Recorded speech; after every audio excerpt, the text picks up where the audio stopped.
Čaute všetci, poviem vám niečo dneska o svojej telke, ktorú máme tuto v tejto zostave brutálnej. Tak brutálne, môžem to tak nazvať, je to high-tech konzol setup. Ťažko niečo lepšie zostrojíme dneska, dalo by sa 8K televízor kúpiť za, neviem, 6 000, ale čo by nám to pomohlo? Keďže konzola samotná píše 8K, ale dneska ešte stále nevysiela, myslím PlayStation 5 Pro. Dobre, tam máme aspoň PSSR 2.0, čiže to nám veľmi dobre robí v PlayStatione obraz kryštálovo čistý na Samsung S90D, ktorý je vlastne jedna zo špičkových televízií.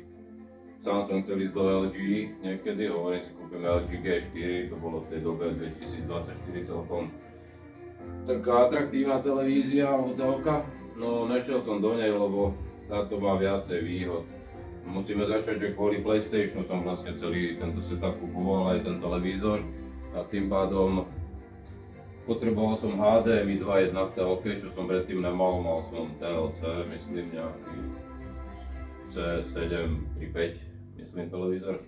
No v každom prípade máme S90D, teda Samsung, ktorý má všetky 4 vstupy, 2.1 HDMI.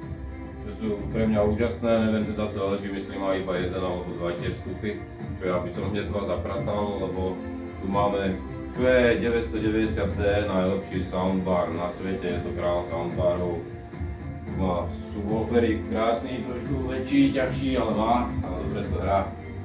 Vlastne aj teraz vám hrá zvuk z toho, za vami sú ďalšie dva reproduktory, ktoré spolu tvoria 11, 1, 4 kanálový zvuk. Čiže nám hrá 22 reproduktorov naraz, no čo som chcel, ten HDMI 2 kábel.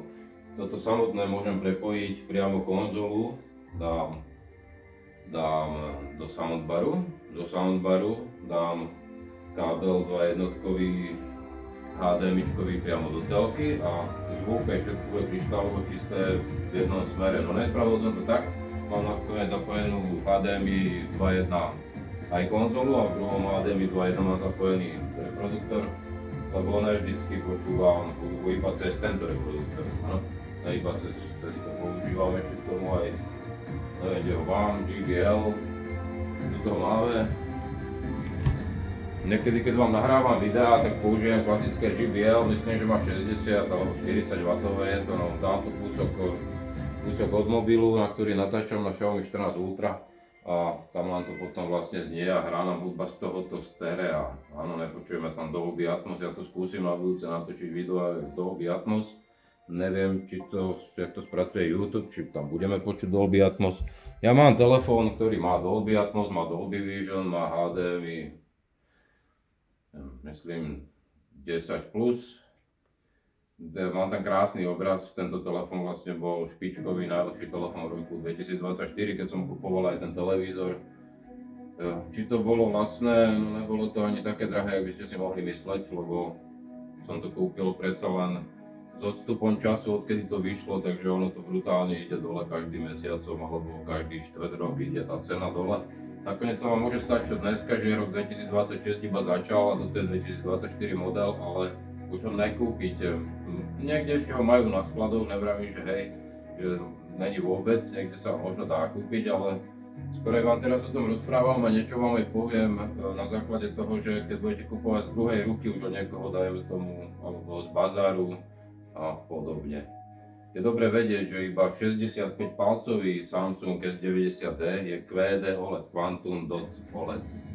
Čo je vlastne Quantum Dot, znamená, že sú tam kvantové bodky, je ich tam strašne veľa, úplne sú trochučké a tento televízor nemá ako obyčajný OLED televízor, čo je napríklad LG. Ja hovorím, že obyčajný LG špičkový televízor, áno. Ale tento nemá tie diodky vnútri, alebo by som to nazval.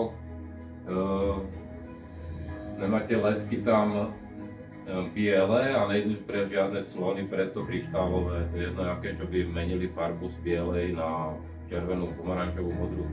Tuto je priamo už svieti tá televízia na zeleno, modro a červeno. Ona tam bielu farbu nemá. Ona z týchto farieb vytvorí bielu.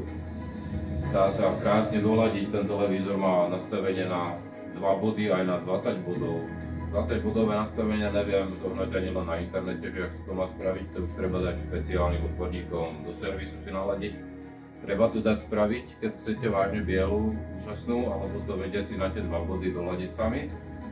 Lebo keď kúpite ten televízor, on je iba na 76% naladený na tú krásu, ako by ste z neho mohli vyžmýkať. Čiže vy keď to nespravíte, iba si doma zapnete, rozbalíte, zapnete, vidíte wow, efekt, áno, je to krásne. Pokiaľ ste predtým nemali OLED, tak ste úplne unesení.